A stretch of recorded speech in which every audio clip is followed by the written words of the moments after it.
আসসালামু আলাইকুম ওয়ারাহমাতুল্লাহি ওয়াবারাকাতু। আপনি কি কখনো এক মুহূর্তের জন্য ভেবে দেখেছেন আপনার জীবনে সবচেয়ে বেশি অধিকার কার? কে আপনাকে নিঃস্বার্থভাবে ভালোবেসেছে? কে আপনার জন্য রাতের ঘুম ত্যাগ করেছে, নিজের সুখ বিসর্জন দিয়েছে? হ্যাঁ, তারা হলেন আপনার বাবা ও মা। কিন্তু বাস্তবতা কি? আজ আমরা অনেকেই বন্ধুদের সাথে ভালো ব্যবহার করি, অপরিচিত মানুষের সাথে হাসি মুখে কথা বলি, কিন্তু নিজের বাবা মায়ের সাথে রুক্ষ আচরণ করি, বিরক্ত হই, তাদের কথা শুনতে চাই না। আপনি কি জানেন এই একটি ভুলের কারণে আপনার জান্নাতও দূরে সরে যেতে পারে? আল্লাহ সুবহানাহুয়া তাআলা কোরআনে অত্যন্ত কঠোরভাবে বলেছেন, তোমার রব নির্দেশ দিয়েছেন তোমরা তার ইবাদত করো এবং পিতামাতার সাথে সদ্ব্যবহার করো। সূরা বানী ইসরাঈল আয়াত ৩০। একটু লক্ষ্য করুন, আল্লাহ তৌহিদের পরপরই পিতামাতার অধিকার উল্লেখ করেছেন। এর মানে হল আল্লাহর ইবাদতের পরেই সবচেয়ে বড় দায়িত্ব হচ্ছে বাবা মায়ের সাথে উত্তম আচরণ করা। আরেক জায়গায় আল্লাহ বলেন, তুমি আমার এবং তোমার পিতামাতার প্রতি কৃতজ্ঞ হও। সূরা লোকমান আয়াত ১৪। আপনি কি সত্যিই কৃতজ্ঞ, নাকি শুধু মুখে বলছেন কিন্তু কাজে দেখাচ্ছেন না? আজকের এই ভিডিওতে আমরা জানব বাবা মায়ের সাথে সন্তানের আচরণ কেমন হওয়া উচিত, তাদের প্রতি আমাদের দায়িত্ব কি, অবাধ্যতার ভয়াবহ পরিণতি কি, এবং কিভাবে আপনি আপনার বাবা মাকে খুশি করে জান্নাতের দরজা খুলে নিতে পারেন। রাসূলুল্লাহ সাল্লাল্লাহু আলাইহি ওয়াসাল্লাম বলেছেন, পিতামাতা জান্নাতের দরজাসমূহের মধ্যে মধ্যম দরজা। তিরমিজি। ভাবুন তো, আপনার জান্নাতের দরজা আপনার ঘরেই আছে, কিন্তু আপনি যদি সেই দরজাকেই অবহেলা করেন, তাহলে আপনি কোথায় যাবেন? আজকের আলোচনা আপনার হৃদয় নাড়িয়ে দেবে, আপনার চিন্তাভাবনা বদলে দেবে, ইনশাআল্লাহ। তাই ভিডিওটি শেষ পর্যন্ত মনোযোগ দিয়ে দেখুন, কারণ হয়তো এই একটি ভিডিওই আপনার জীবনের মোড় ঘুরিয়ে দিতে পারে। চলুন শুরু করা যাক। বাবা মায়ের সাথে সন্তানের আচরণ ও দায়িত্ব কুরআন ও সহিহ হাদিসের আলোকে। ১. বাবা মায়ের সাথে সন্তানের আচরণ ও দায়িত্ব। প্রথমেই আমাদের বুঝতে হবে ইসলামে বাবা মায়ের মর্যাদা কতটা উচ্চ। অনেকেই মনে করেন নামাজ পড়লেই, রোজা রাখলেই, দান সাদাকা করলেই সব ঠিক হয়ে যাবে। কিন্তু বাস্তবতা হল, আপনি যদি বাবা মায়ের সাথে খারাপ ব্যবহার করেন, তাহলে আপনার অনেক আমলই কৃষ্ণের মুখে পড়ে যাবে। আল্লাহ সুবহানাহুয়া তাআলা বলেন, তুমি আল্লাহর ইবাদত করো এবং তার সাথে কাউকে শরিক করো না, এবং পিতামাতার সাথে সদ্ব্যবহার করো। সূরা মিসা আয়াত ৩৬। দেখুন, আবারও আল্লাহ তৌহিদের পরে পিতামাতার কথা বলেছেন। এটা কোনো সাধারণ বিষয় না, এটা একটা সরাসরি নির্দেশ। ১. বাবা মায়ের সাথে কোমল ভাষায় কথা বলা। আজকের সবচেয়ে বড় সমস্যা কি জানেন? আমরা বাবা মায়ের সাথে কথা বলি রাগের সাথে, বিরক্তি নিয়ে, তুচ্ছ-তাচ্ছিল্য করে। কিন্তু আল্লাহ কি বলেছেন? তাদেরকে উফ পর্যন্ত বলো না, তাদেরকে ধমক দিও না, বরং তাদের সাথে সম্মানজনক কথা বলো। সূরা বানী ইসরাঈল আয়াত ২৩। উফ এই ছোট্ট শব্দটাও নিষেধ। তাহলে চিৎকার করা, রেগে যাওয়া, তাদের অপমান করা, এগুলো কত বড় গুনাহ হতে পারে একবার চিন্তা করুন। ২. বাবা মায়ের সামনে বিনয়ী হওয়া। আল্লাহ বলেন, তাদের প্রতি দয়ার ডানা নিচু করে দাও এবং বলো, হে আমার রব, তাদের প্রতি দয়া করো, যেমন তারা আমাকে ছোটবেলায় লালন পালন করেছেন। সূরা বানী ইসরাঈল আয়াত ২৪। আপনি আজ বড় হয়েছেন, নিজের সিদ্ধান্ত নিজে নিচ্ছেন, নিজেকে অনেক কিছু মনে হচ্ছে, কিন্তু ভুলে যাবেন না, একসময় আপনি কিছুই ছিলেন না। আপনার মা আপনাকে ৯ মাস গর্ভে রেখেছেন, আপনার বাবা নিজের কষ্ট লুকিয়ে আপনাকে বড় করেছেন। তাহলে আজ কেন এত অহংকার? ৩. তাদের ডাকে সাড়া দেওয়া, তাৎক্ষণিক দায়িত্ব। অনেকেই আছে, মা ডাকছে কিন্তু সে ফোনে ব্যস্ত, বাবা কিছু বলছে কিন্তু সে শুনতেই চাইছে না। এটা শুধু খারাপ আচরণ না, এটা অবাধ্যতার শুরু। রাসূলুল্লাহ সাল্লাল্লাহু আলাইহি ওয়াসাল্লাম বলেছেন, আল্লাহর সন্তুষ্টি পিতামাতার সন্তুষ্টির মধ্যে, আর আল্লাহর অসন্তুষ্টি পিতামাতার অসন্তুষ্টির মধ্যে। তিরমিজি। অর্থাৎ আপনি যদি আল্লাহকে খুশি করতে চান, প্রথমে আপনার বাবা মাকে খুশি করতে হবে। ৪. তাদের কষ্ট না দেওয়া সবচেয়ে বড় দায়িত্ব। আপনি কি জানেন, বাবা মায়ের কষ্টের দীর্ঘশ্বাস সরাসরি আল্লাহর কাছে পৌঁছে যায়? রাসূলুল্লাহ সাল্লাল্লাহু আলাইহি ওয়াসাল্লাম বলেছেন, কাবিরা গুনাহগুলোর মধ্যে একটি হল পিতামাতার অবাধ্য হওয়া। সাহিহ বুখারী। এটা ছোট গুনাহ না, এটা কাবিরা গুনাহ। আপনি নামাজ পড়েন, কোরআন তেলাওয়াত করেন, কিন্তু যদি আপনার বাবা মা আপনার কারণে কষ্ট পায়, তাহলে সেই আমল কতটা গ্রহণযোগ্য? এটা খুব কঠিন প্রশ্ন, কিন্তু সত্য। আজ আমরা অনেকেই বন্ধুদের জন্য সময় দিই, সোশ্যাল মিডিয়ায় ঘণ্টার পর ঘণ্টা সময় কাটাই, কিন্তু বাবা মায়ের সাথে 5 মিনিট বসতে পারি না। এটা কি ন্যায়সঙ্গত? যারা আপনার জন্য সব দিয়েছে, আপনি তাদের জন্য কি দিচ্ছেন? 2. বাবা মায়ের প্রতি সন্তানের দায়িত্ব। 1. বাবা মায়ের ভরণ পোষণ করা যখন তারা অসহায়। আজ আপনি বড় হয়েছেন, উপার্জন করছেন, কিন্তু একটা প্রশ্ন, আপনার বাবা মা যদি বৃদ্ধ হয়ে যান, অসুস্থ হয়ে পড়েন, তখন আপনি কি তাদের দায়িত্ব নিতে প্রস্তুত? আল্লাহ বলেন, তাদের মধ্যে কেউ বা উভয়েই যদি তোমার জীবদ্দশায় বার্ধক্যে পৌঁছে, তাহলে তাদের প্রতি অবজ্ঞা করো না। সূরা বানী ইসরাঈল আয়াত 23। এখানে শুধু ভালো ব্যবহার না, পুরো দায়িত্ব নেওয়ার নির্দেশ দেওয়া হয়েছে। খাবার, চিকিৎসা, নিরাপত্তা সবকিছু আপনার দায়িত্ব। 2. তাদের সেবা করা ইবাদতের মতো। একটা শক্ত সত্য শুনুন, বাবা মায়ের সেবা করা শুধু দায়িত্ব না, এটা ইবাদাত। এক সাহাবী রাসূলুল্লাহ সাল্লাল্লাহু আলাইহি ওয়াসাল্লামের কাছে জিহাদের অনুমতি চাইলে তিনি জিজ্ঞেস করলেন, তোমার মা বাবা জীবিত আছেন? তিনি বললেন, হ্যাঁ। তখন রাসূল সাল্লাল্লাহু আলাইহি ওয়াসাল্লাম বললেন, তাহলে তাদের সেবাতেই জিহাদ করো। সাহিহ বুখারী। ভাবুন, যে কাজকে আমরা ছোট মনে করি, আল্লাহর রাসূল সাল্লাল্লাহু আলাইহি ওয়াসাল্লাম সেটাকেই জিহাদের সমান মর্যাদা দিয়েছেন। 3. তাদের সিদ্ধান্ত ও কথাকে গুরুত্ব দেওয়া। আজকের বড় সমস্যা, আমরা মনে করি আমি বড় হয়ে গেছি, আমি সব জানি। কিন্তু বাস্তবতা হল, আপনার বাবা মা আপনার থেকে অনেক বেশি অভিজ্ঞ। তাদের কথা না শোনা, তাদের উপেক্ষা করা, এটা শুধু অহংকার না, এটা গুনাহের পথ।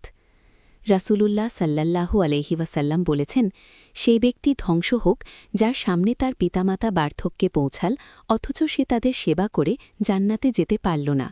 সাহিহ মুসলিম।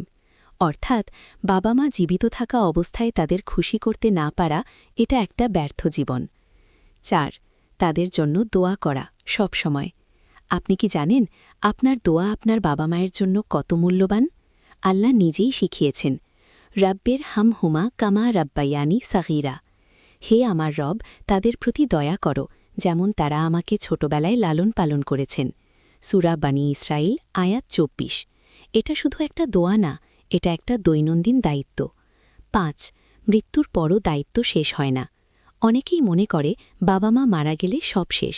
না, ইসলাম বলে আপনার দায়িত্ব তখনও শেষ না। রাসূলুল্লাহ সাল্লাল্লাহু আলাইহি ওয়াসাল্লাম বলেছেন, মানুষ মারা গেলে তার আমল বন্ধ হয়ে যায়, তবে 3টি ছাড়া: সাদকায়ে জারিয়া, উপকারী জ্ঞান এবং নেক সন্তান যে তার জন্য দোয়া করে। সাহিহ মুসলিম। আপনি যদি সত্যিকারের নেক সন্তান হন, তাহলে আপনার বাবা মা কবরেও উপকার পাবেন। এখন নিজেকে যাচাই করুন, আপনি কি নিয়মিত বাবা মায়ের খোঁজ নিচ্ছেন? তাদের সাথে সময় কাটাচ্ছেন? তাদের জন্য দোয়া করছেন? নাকি শুধু নিজের জীবন নিয়ে ব্যস্ত, তাদেরকে একাকী ফেলে রেখেছেন? এটা কঠিন প্রশ্ন, কিন্তু উত্তর আপনাকেই দিতে হবে। এখন আপনি জানলেন দায়িত্ব কি। কিন্তু যদি কেউ এই দায়িত্ব পালন না করে, যদি কেউ বাবা মায়ের অবাধ্য হয়, তাহলে তার পরিণতি কি? পরবর্তী অংশে আমরা জানব বাবা মায়ের অবাধ্যতার ভয়াবহ শাস্তি, দুনিয়া ও আখিরাতে এর ফল, এবং কেন এটা সবচেয়ে বিপজ্জনক গুণাগুলোর একটি। 3. বাবা মায়ের অবাধ্যতার ভয়াবহ পরিণতি। এখন আমরা এমন একটি সত্যের সামনে দাঁড়াতে যাচ্ছি, যা শুনে আপনার অন্তর কেঁপে উঠতে পারে। কারণ বাবা মায়ের অবাধ্যতা শুধু একটি গুনাহ না, এটা এমন একটি অপরাধ যার শাস্তি দুনিয়াতেই শুরু হয়ে যায়। 1. কবিরা গুনাহ, মহা ধ্বংসের পথ। রাসূলুল্লাহ সাল্লাল্লাহু আলাইহি ওয়াসাল্লাম বলেছেন, আমি কি তোমাদেরকে সবচেয়ে বড় গুনাহগুলো সম্পর্কে জানাব? সাহাবারা বললেন, জি, অবশ্যই। তিনি বললেন, আল্লাহর সাথে শিরক করা এবং পিতামাতার অবাধ্য হওয়া। সাহিহ বুখারী, সাহিহ মুসলিম।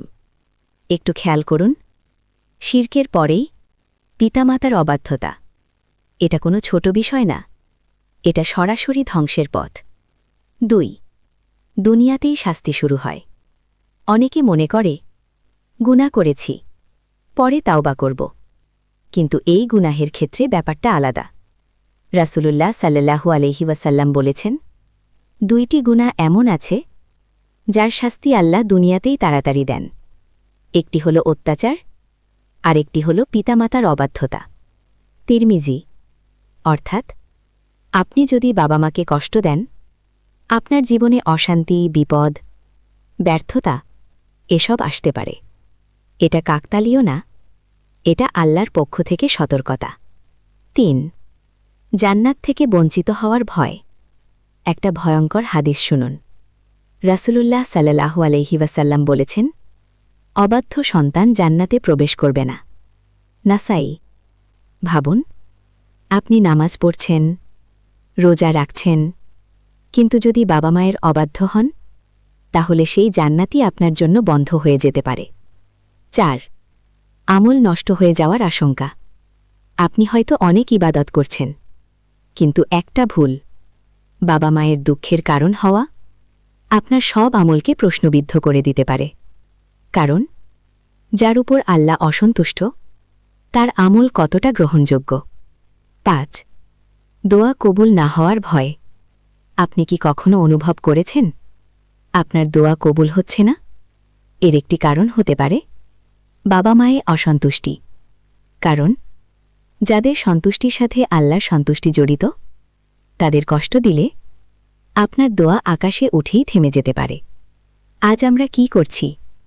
বৃদ্ধ বাবা মাকে একা ফেলে দিচ্ছি, তাদের কথা শুনতে বিরক্ত হচ্ছি, তাদেরকে বোঝা মনে করছি। কিন্তু একবার ভাবুন, একদিন আপনিও বৃদ্ধ হবেন। তখন আপনি কি আশা করবেন আপনার সন্তানের কাছ থেকে? আপনার মা, যিনি আপনাকে না খেয়ে খাইয়েছেন, আপনার বাবা, যিনি নিজের স্বপ্ন ভেঙে আপনাকে গড়েছেন। আজ যদি তারা আপনার কারণে কাঁদে, তাহলে আপনি কিভাবে শান্তিতে থাকবেন বলুন তো? প্রিয় বোনেরা, এখন প্রশ্ন, যদি কেউ ভুল করে থাকে, যদি কেউ ইতিমধ্যেই বাবা মায়ের সাথে খারাপ আচরণ করে থাকে, তাহলে তাদের কি কোনো পথ নেই? অবশ্যই আছে। আয়ার রহমত বিশাল। ৪. কিভাবে বাবা মায়ের মন জয় করবেন ও জান্নাতের দরজা খুলবেন? প্রিয় বোনেরা, এখন পর্যন্ত আপনি সত্যটা জেনে গেছেন। আচরণ কেমন হওয়া উচিত, দায়িত্ব কি, আর অবাধ্যতার ভয়াবহতা কতটা। এখন আসল প্রশ্ন, আপনি কিভাবে পরিবর্তন করবেন? কিভাবে বাবা মায়ের মন জয় করবেন?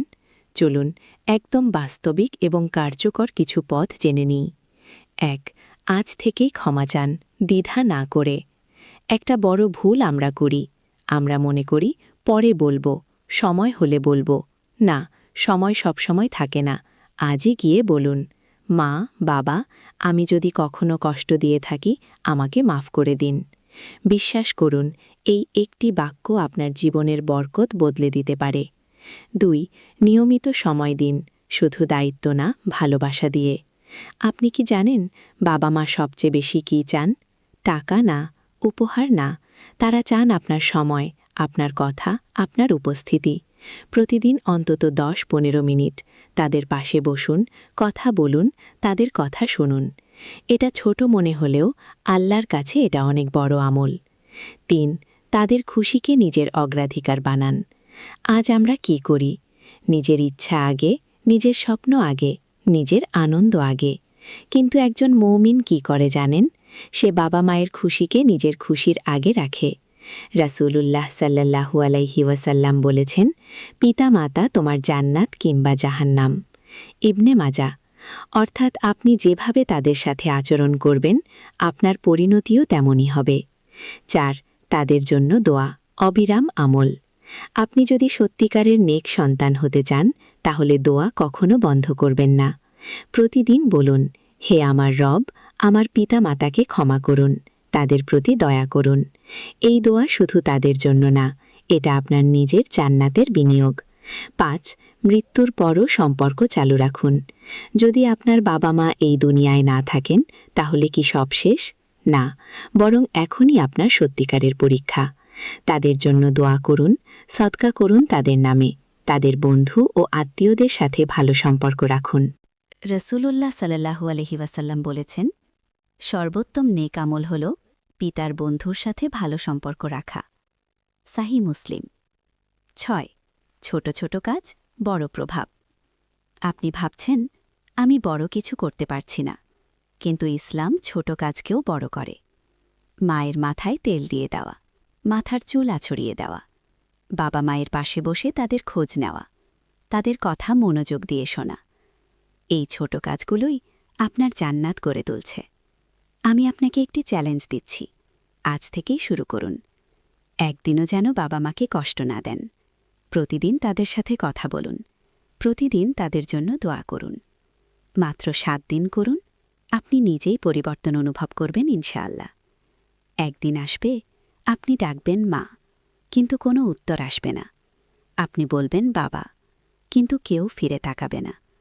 সেদিন আপনি বুঝবেন আপনি কি হারিয়েছেন। তাই সময় থাকতে সময়কে মূল্য দিন। প্রিয় বোনেরা, এই ছিল বাবা মায়ের সাথে সন্তানের আচরণ ও দায়িত্ব কোরআন ও সহিহ হাদিসের আলোকে।